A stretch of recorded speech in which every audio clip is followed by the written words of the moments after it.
27 ফেব্রুয়ারি কলকাতার Netaji indoor stadium থেকে দলনেত্রী মমতা বন্দ্যোপাধ্যায় ভুয়ো ভোটার শনাক্তকরণের নির্দেশ দিয়েছিলেন।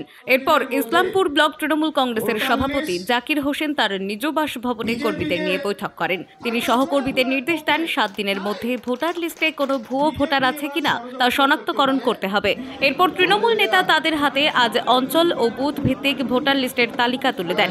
সেই নির্দেশ অনুসরণ করতে এরপর থেকে কর্মীরা ভোটার লিস্টের তালিকা নিয়ে বাড়ি বাড়ি যাবেন এবং দেখবেন কোনো ভুয়ো ভোটার আছে কিনা।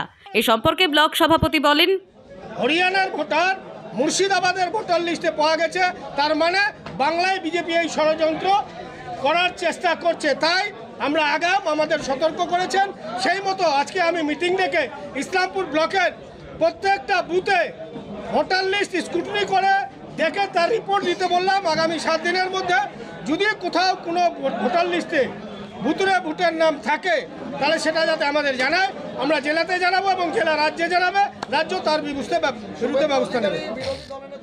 উত্তর দিনাজপুর থেকে সুব্রত বিশ্বাসের রিপোর্ট, টাইমলেস ডিপিকশন নিউজ।